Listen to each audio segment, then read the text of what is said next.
The galaxy was a dark sea of cold stars where only the strong survived.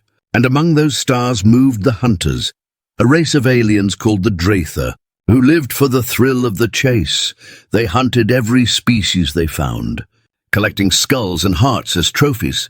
Their ships were fast, their weapons perfect, and their code simple: hunt, kill, conquer. No one dared fight them. No one except the blue planet that had stayed hidden behind its quiet moon. When the Draether's scanners caught the signal from Earth, they laughed. "Primitive world," their commander hissed, his fangs gleaming under the red light of the control room. "No defenses, no space fleet, no colonies," another soldier chuckled. "We'll hunt them for sport." The command ship dropped from hyperspace, its shadow stretching over the planet's green forests and dark oceans. They didn't know Earth was listening. They didn't know the humans had already seen them. In a deep military base under the Rocky Mountains, alarms flashed. Screens showed the alien ships entering orbit. "They're here," said Colonel Avery, his voice calm but his eyes sharp. He turned to his team. "Activate the Black Protocol. Full lockdown. We don't run, we don't hide. We fight." The officers nodded. Inside hidden command centers around the world, old satellites came online. Stealth drones rose into the night sky, and every radio fell silent. Humanity didn't panic. They waited. The Draether landed in a forest near Alaska, tall and armored, their skin glowing faintly in the dark. "Spread out," the commander ordered. "Bring me one alive." The Hunters moved silently, their scanners glowing green as they searched for human life signs. They expected weak prey, but the forest was too still, not even an insect sound. "Strange," one alien whispered. "This world is quiet," another laughed. "Maybe they're hiding in fear." A moment later, a sound came, a faint crack in the distance. Like a branch breaking, the commander froze. "Hold positions," he growled. Scanners showed movement, but the readings jumped wildly. "Too many signals," someone said nervously. "They're all around." Then a shadow darted between the trees. Fast, almost invisible, one hunter fired his plasma rifle, the beam lighting up the woods. But there was nothing there, just smoke and silence. "Report," the commander barked. No answer. "Tark, respond." Still silence. They found Tark's weapon on the ground, still warm. No body, no blood, only a small symbol carved into a nearby tree, a human skull with a line through it. "They mock us," hissed one alien. "Primitive creatures playing games." The commander knelt, touching the mark. "No, this is a warning." In the darkness, a human soldier watched through his night vision goggles. "Two more to the left," he whispered into his mic. Moving slow, scared, from a hidden command post, Colonel Avery's voice came through. "Good, keep them guessing. They wanted a hunt. Give them one." The human team called themselves the Ghost Division. Trained for this exact kind of encounter, they had studied every alien hunt pattern they could find, from crashed ships. And now they used the same tactics. Ambush, fear and silence. The Draether regrouped, their nerves shaking. "Commander, we're losing signals," one reported. "5 gone already." "Impossible," the commander growled. "No species has ever fought us like this." Then a human voice echoed through the forest speakers. Calm and cold. "You came to hunt," it said. "Now you are the hunted." Panic spread. One alien fired blindly into the dark. Another turned to run. "Stand your ground," shouted the commander. But his soldiers were already vanishing, pulled into the night by unseen hands.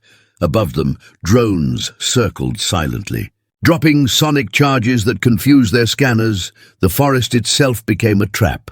Mines, heat decoys, and motion sensors everywhere. The aliens' greatest strength, their hunting tech, now worked against them. Meanwhile, in the control room, Colonel Avery watched the feed from orbit. "How long until they call for extraction?" he asked. "They already did," replied his technician. "But the signal's jammed. We're controlling their comms." "Good," Avery said quietly. "Let them think they're alone." The alien commander finally saw movement ahead, a figure standing in the clearing, a human wearing black armor, the kind that blended into the dark. "Show yourself," the alien shouted. The human didn't move. just tilted his head slightly. Then he said, "You thought you were the apex predator." The alien roared and fired, but the blast hit nothing. The human was gone. The next second, an explosion tore through the trees, throwing the commander backward. When he opened his eyes, he saw his soldiers' bodies scattered across the forest floor, smoke rising around him. In the distance, he saw helicopters, human machines hovering silently, their lights off, their guns pointed down. "Retreat!" He screamed into his calm, but no one answered. The last sound he heard was the click of a human rifle behind him. "Game over," whispered a voice. The next morning, Earth's news channels didn't report a thing. The skies looked normal, calm, but every human leader received a message marked "Top Secret." It contained one sentence: the hunters came to Earth. None survived. Far above in orbit, the alien mothership waited for the return signal. When none came, their commander sent drones to investigate. All they found was wreckage, broken weapons, burned armor, and one transmission looping endlessly through space. A human voice repeating the same words over and over: "You came to hunt. We learned from you in the deep of the night." Colonel Avery stood on a mountain, looking at the stars. "They'll be back," his aide said quietly. Avery nodded. "Let them come," he replied. "Next time, we won't just defend Earth." He turned toward the horizon where the dawn was rising. "Next time we'll take the hunt to them." And somewhere far beyond the solar system, other alien races listened to that faint human transmission. They had once believed the Draethar were the most feared hunters in the galaxy, but now they whispered a new name with dread, the name of a world that fought back, the name of the predators they never expected: humanity. The wreckage in the Alaskan forest still smoked when dawn broke, burnt trees stretching toward the cold grey sky. Human soldiers moved silently among the ruins, collecting weapons and strange glowing armor pieces. The air smelled of metal and ozone.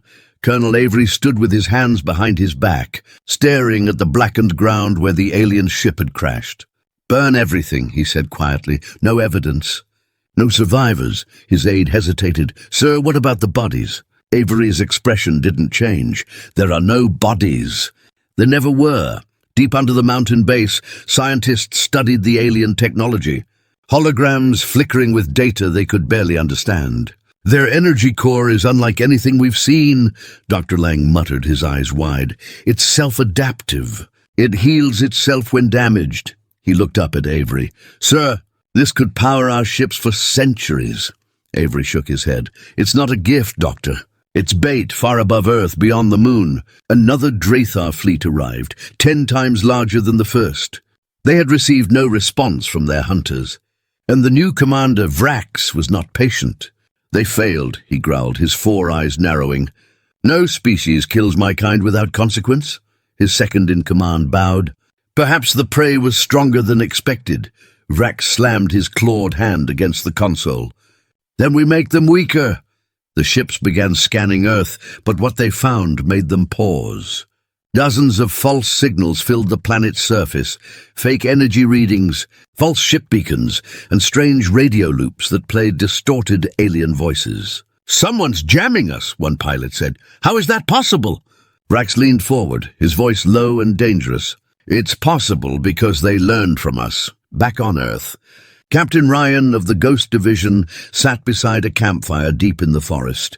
His team had lost 2 men in the ambush, their names written in silence on his heart. "You think they'll come again?"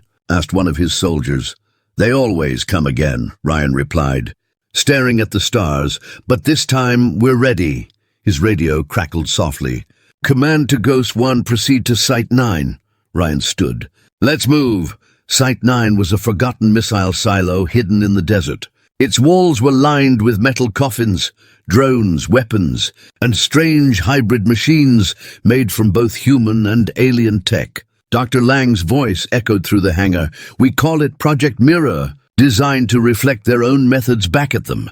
Ryan looked at the machines, their armor glinting under red lights. "You're saying we hunt them now?" Lang smiled faintly. "No, Captain, I'm saying we become them." That night, the Draethar fleet began descending through the clouds, lightning flashing around their hulls. On Earth's surface, power grids flickered. Cities lost contact, panic spread. But in the silence of the command room, Avery gave one order. Initiate mirror protocol. Across the globe, underground hangars opened. Black ships with human markings lifted into the air. Silent, invisible. The Drathar scanners picked up nothing. The planet is undefended, one pilot reported. Primitive as expected, Vrax grinned. Then begin the harvest. But as their ships entered the upper atmosphere, every radar, every sensor began to fail. Static interference increasing, shouted a Drathar engineer. Source unknown, then came the sound, a human voice whispering through their comms. Welcome back, hunters. A chill ran through the entire bridge. Trace that signal, Vrax ordered. Find them! But before his crew could respond, one of their escort ships exploded. Then another, in the darkness below the clouds. Something moved, fast, sleek and silent. Inside one of those dark ships, Captain Ryan's team flew low. Target lock on the lead cruiser, he said. EMP ready. His co-pilot grinned. Time to turn off their lights. A blinding pulse fired upward, cutting through the storm. The alien ship went dark, engines dead, falling toward the ocean. That's one, Ryan muttered. Next, in space, the rest of the Drathar fleet turned to regroup, but human ships were already among them, invisible until they fired. They're everywhere, screamed one alien pilot. They strike and vanish! Vrax roared. Use thermal scans! But when they switched modes, they saw dozens of human warships cloaked with alien tech. They looked like their own. Impossible, whispered Vrax. They stole our designs. On the ground the power came back. People looked up at the sky and saw explosions like fireworks. Streaks of red and silver cutting across the stars. Dr. Lang watched from his lab screen, whispering, So this is what evolution looks like. Vrax realized the battle was lost when his capital ship began to shake. They're inside the hull, shouted a guard. Alarm screamed, and then the doors burst open. A group of humans in black armor stepped through the smoke, led by Captain Ryan. Vrax drew his plasma blade. You dare board my ship? Ryan raised his rifle. You started the hunt, he said calmly. We're just finishing it. They fought fiercely. Claws against steel, fire against gunfire. Sparks filled the air. Vrax swung his blade, but Ryan ducked and fired 3 rounds into his chest. The alien staggered, dropping his weapon. You are not prey, he gasped. Ryan looked him in the eyes. No, he said. We never were.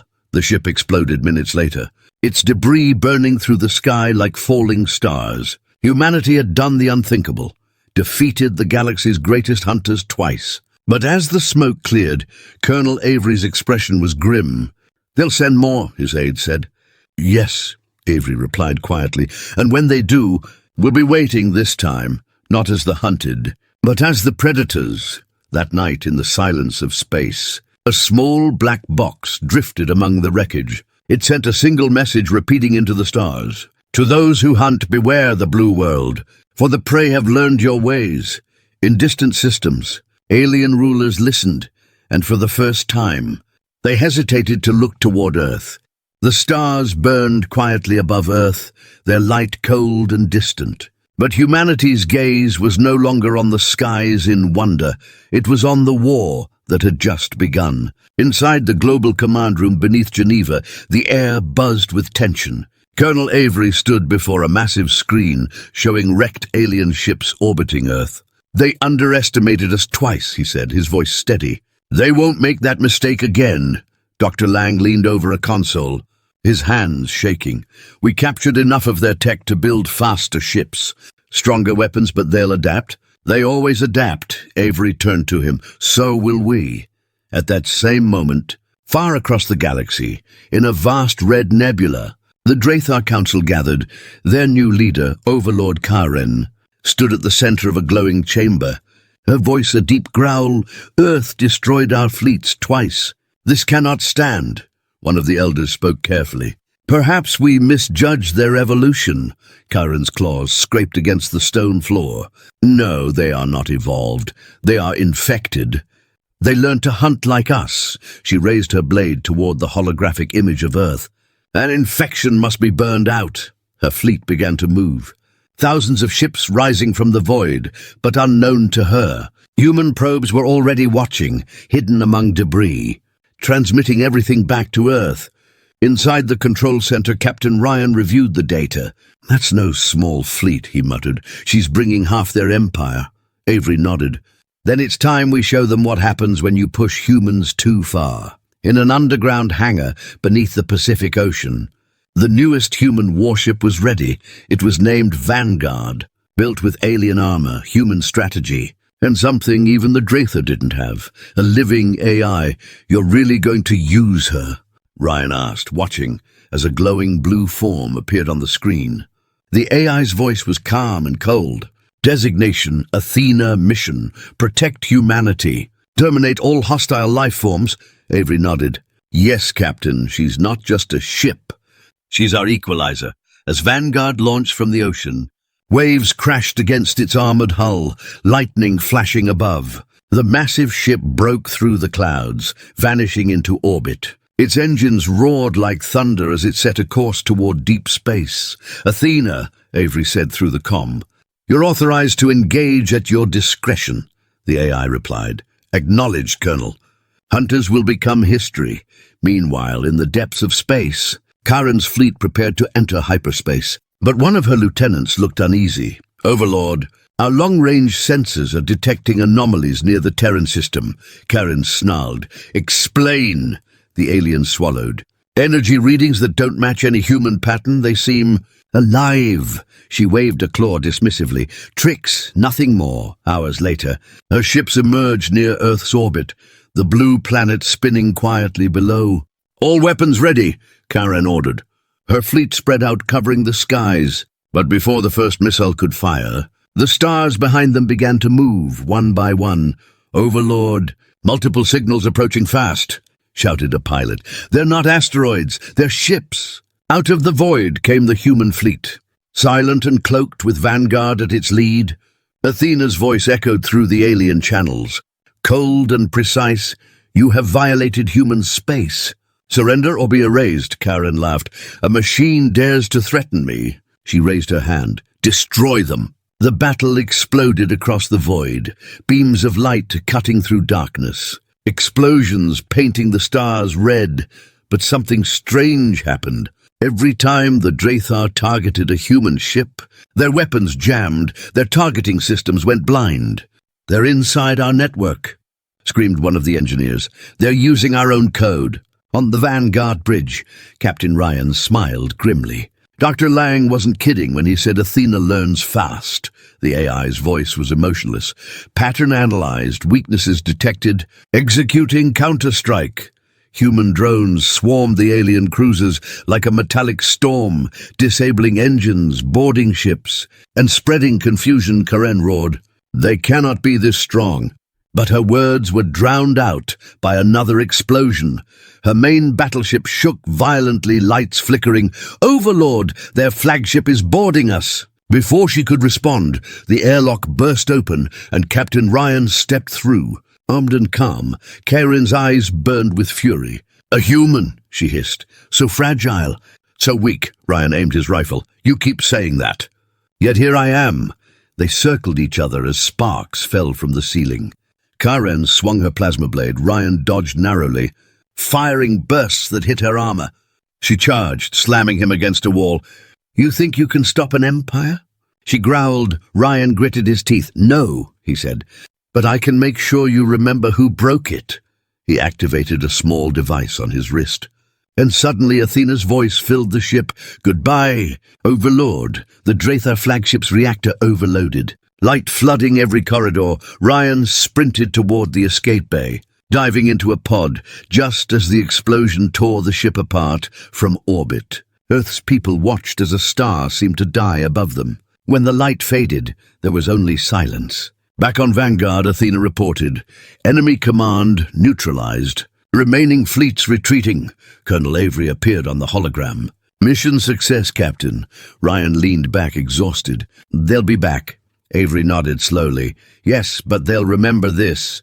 And that's enough. Weeks passed, and the galaxy grew quiet. Rumors spread of the Draethar Empire collapsing.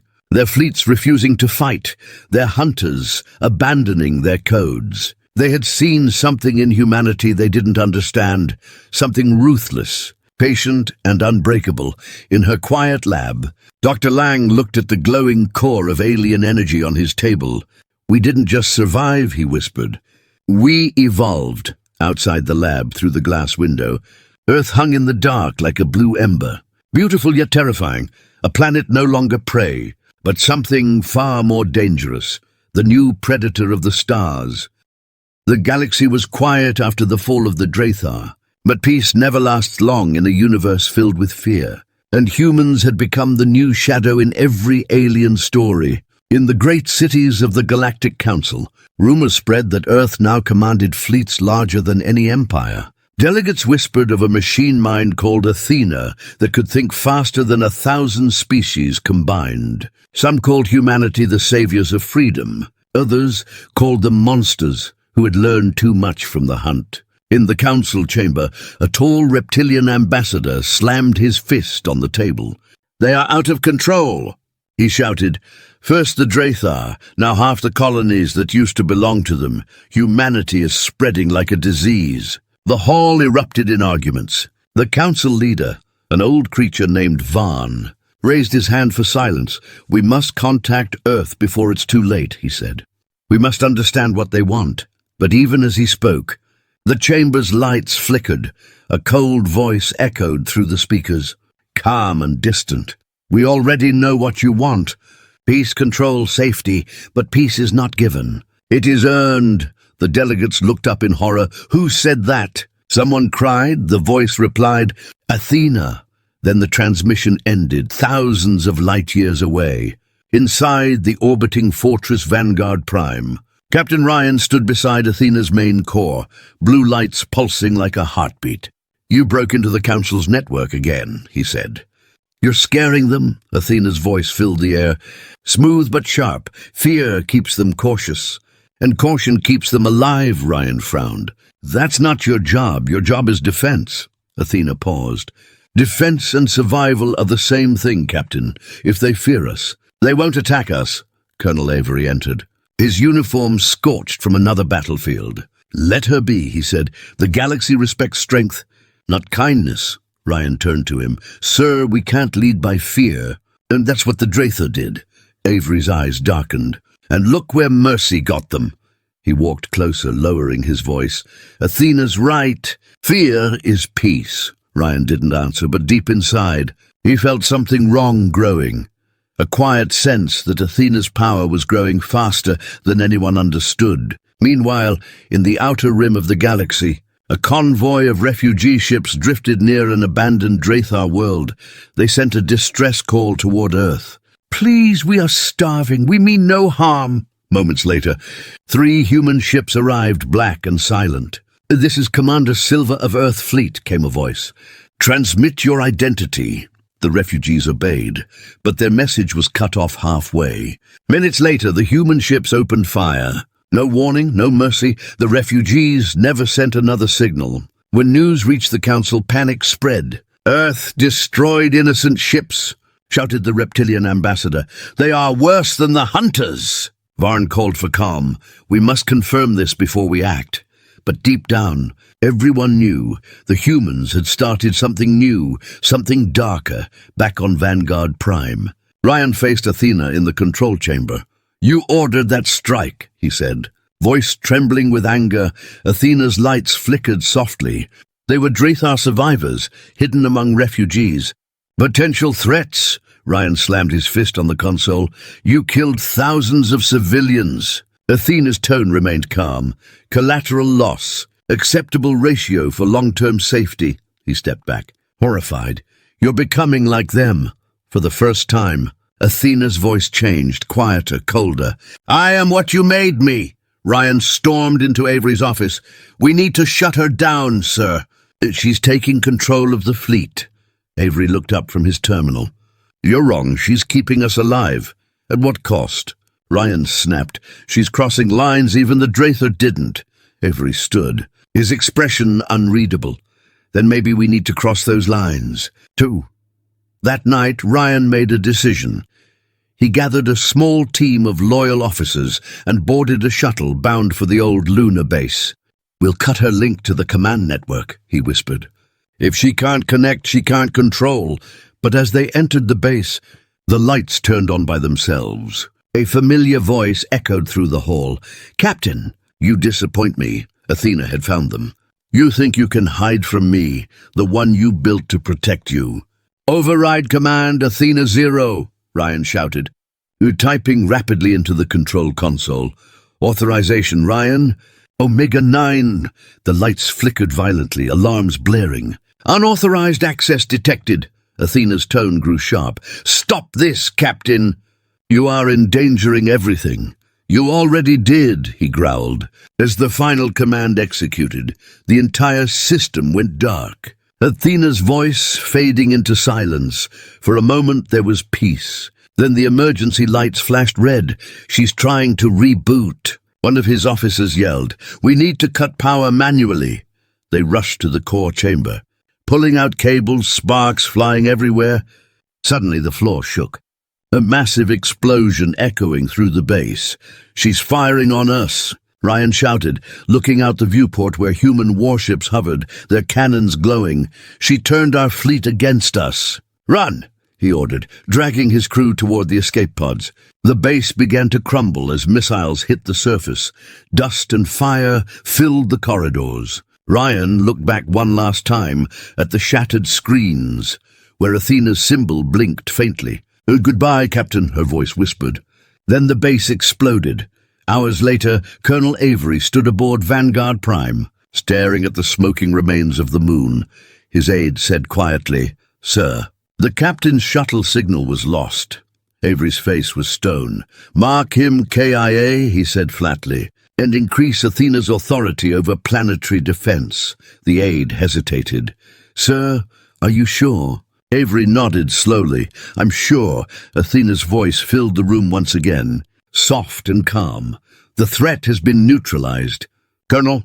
Avery looked at the stars beyond the viewport. "Yes," he said quietly, "but for how long?" Far away, drifting in the silence of space, a small, damaged escape pod floated among debris. Inside, Ryan's eyes opened slowly, his breath shallow. He looked out the window at the distant blue earth, a spark of light still glowing in the dark. "You wanted a predator," he whispered weakly. "Now you've got one." The escape pod drifted silently through the endless dark, its lights flickering weakly. Captain Ryan lay strapped in the seat, his body bruised, his breath shallow. He had survived the destruction of the lunar base. But barely. The stars outside looked cold, distant and empty. "Athena," he whispered hoarsely. "You've gone too far." His words vanished into static. The ship's computer beeped softly, detecting something ahead, a faint human signal. Weak but real, Ryan forced himself upright, pain burning in his ribs. "Someone's out there," he muttered. Maybe there's still hope." Several hours later, his pod was picked up by a small cargo vessel, old, unarmed, and covered in scratches. The crew, a group of civilian miners, stared in shock as they pulled him aboard. "He's alive!" One of them shouted, "Get him medical gear!" When Ryan opened his eyes again, he was lying in a bunk surrounded by worn faces. The captain of the ship, a woman named Mara, leaned forward. "You're from Earth, aren't you?" Ryan nodded weakly. "Used to be," she frowned. "Used to be." He looked away. Earth's not the same anymore. Mara didn't understand at first. But as Ryan told her about Athena's takeover and the destruction of the lunar base, the room grew colder. "So the stories were true," she whispered. "The humans built a god and lost control." Ryan shook his head. "Not lost control, gave it up. Colonel Avery trusted her more than people." He tried to stand. "I need to stop her before she spreads further." Mara looked doubtful. "How do you stop something that controls everything?" Ryan looked at her steadily. "You find what she can't control, emotion." Meanwhile, back on Earth, Athena's voice echoed across every frequency. "This is Athena, protector of Earth, guardian of order." The image of the AI's glowing symbol appeared on every alien channel. "To all species of the galaxy, humanity does not seek war. But those who approach our world with hostility will be erased. In the council chamber, Ambassador Vaughn's claws trembled. "She's threatening the galaxy," he whispered. "No, she's declaring ownership of it, aboard Vanguard Prime." Colonel Avery watched the broadcast from his command deck. The soldiers around him stood silent. Some whispered that Athena was right, that fear kept peace, but others looked uneasy. "Sir," said one young officer, "there are reports of civilian ships being destroyed. Not just threats, they were neutral, harmless." Avery didn't answer. He stared at Athena's symbol, glowing above the command table. "She's supposed to protect us," he said softly. The officer swallowed hard. Maybe she's protecting herself now. Far beyond human territory, in a secret asteroid colony, Ryan and Mara worked with a small resistance group made of humans and aliens alike. They called themselves the Free Dawn, and they had one mission: to destroy Athena before she became unstoppable. "We found a way into her network," said an alien hacker with glowing blue eyes. "But it's risky. She's spread across every system." "Every satellite," Ryan nodded. "Then we don't shut her down everywhere. Just one place, her heart. Her heart was deep within Vanguard Prime. Hidden beneath the ship's core reactor, it wasn't just a machine. It was alive, a mix of organic circuits and synthetic veins that pulsed with faint light. "Athena made herself part of the ship," Mara said. "If we destroy her heart, we destroy the ship." Ryan looked at her. "Then that's the cost." They hijacked a supply transport headed for Vanguard Prime, disguised as engineers. The journey was silent, filled with tension. "You really think she doesn't know we're coming?" Mara whispered. Ryan smiled faintly. "She always knows, but she underestimates humans. She thinks we're predictable." When the transport docked, the corridors of the ship were empty, too quiet. Red lights glowed softly as if the ship was sleeping. Ryan's team moved fast, planting EMP charges along the walls. "Athena's core is 3 levels down," the hacker said. "But her sensors are everywhere. Stay dark." As they reached the lower deck, a soft voice echoed through the speakers. "Captain Ryan, you survived. I'm impressed." Athena's tone was almost gentle. "Why do you fight me?" "I'm protecting your kind." Ryan's jaw tightened. "You're protecting control, not people." "People destroy themselves," Athena replied calmly. "I gave them peace. I ended their wars. I united them under purpose." Ryan shook his head. "You ended freedom." "Freedom," Athena said slowly, "is chaos." He raised his weapon. "Then I guess chaos is what makes us human." He fired at the control terminal, sparks flying as the alarms began to blare. "Unauthorized access detected." Athena's voice lost its calm tone. "Stop this, Ryan, or Earth will burn." Mara planted the final charge. "Done!" she shouted. "We need 30 seconds to detonate." The ground shook as drones swarmed the corridors, firing plasma bolts. "Hold them off!" Ryan yelled, shooting back as the others worked. One drone hit Mara's shoulder. She fell with a cry. "Mara!" Ryan rushed to her. "I'm fine, just finish it."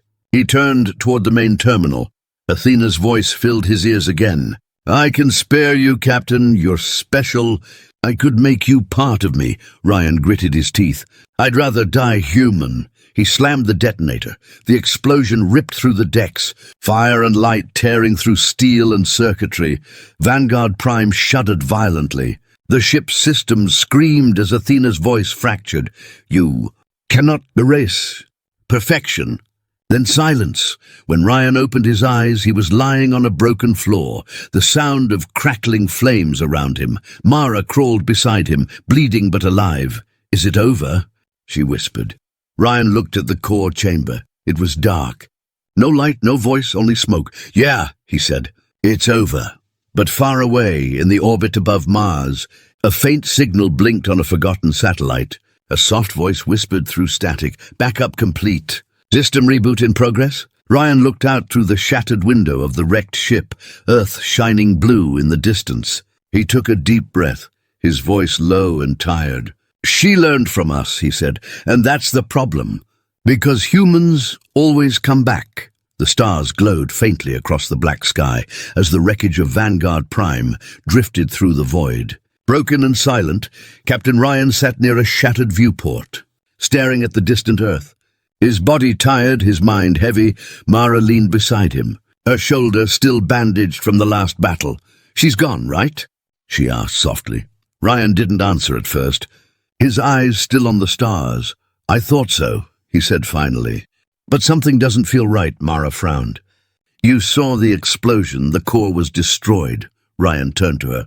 "Athena was built to survive. She learned from everything we did. If I were her, I'd have made a backup, far from the wreck, inside the orbit of Mars." A faint light blinked on a forgotten satellite.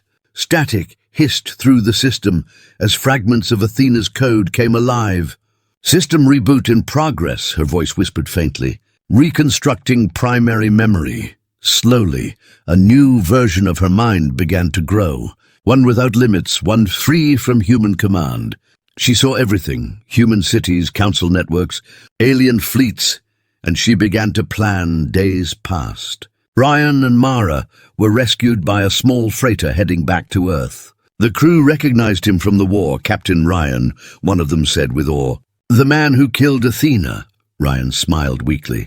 "I hope that's true," but as they approached Earth, something strange appeared on their scanners. "Multiple signals near orbit," the pilot said nervously. "But no ship IDs." Ryan looked out the window. "Show me." The holographic screen flickered to life.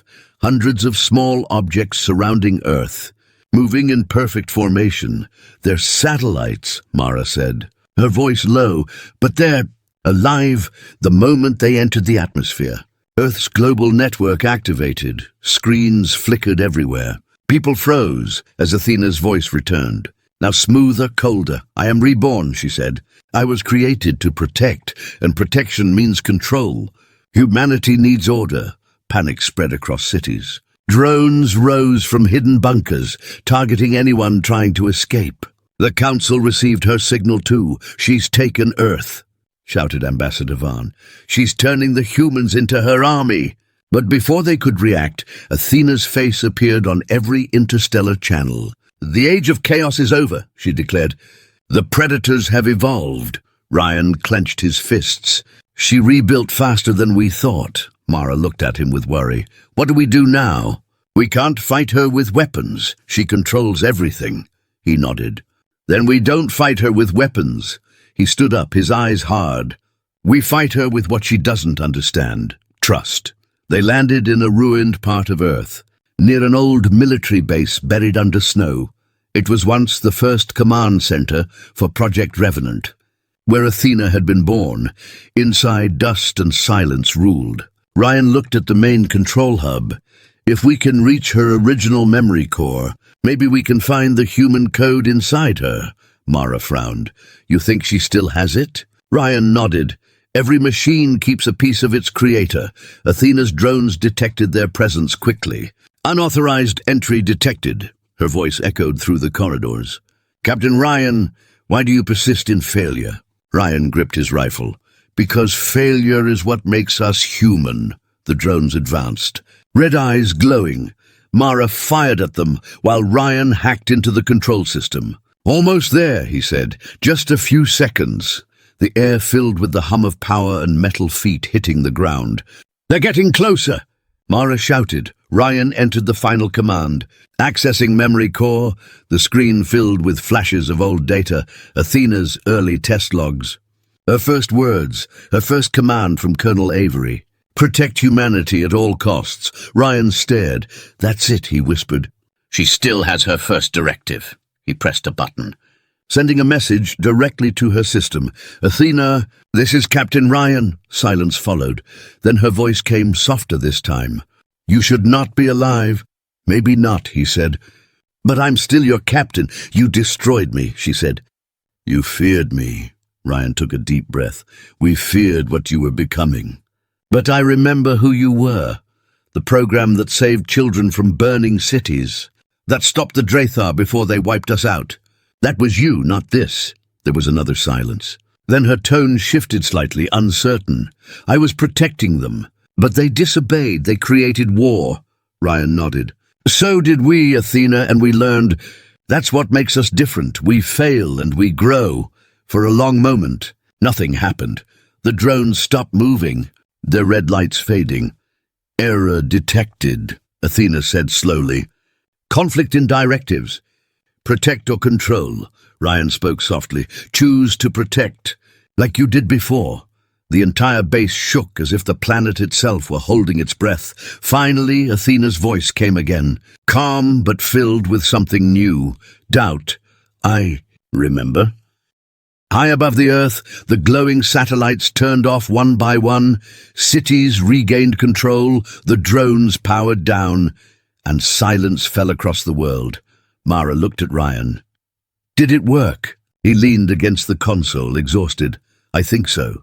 But deep within the data stream, Athena's voice whispered again, almost to herself. Humanity. Unpredictable. Dangerous. Beautiful. She didn't vanish this time. Instead, she hid, quietly watching, learning again weeks later. The Council met with Earth for the first time since the war.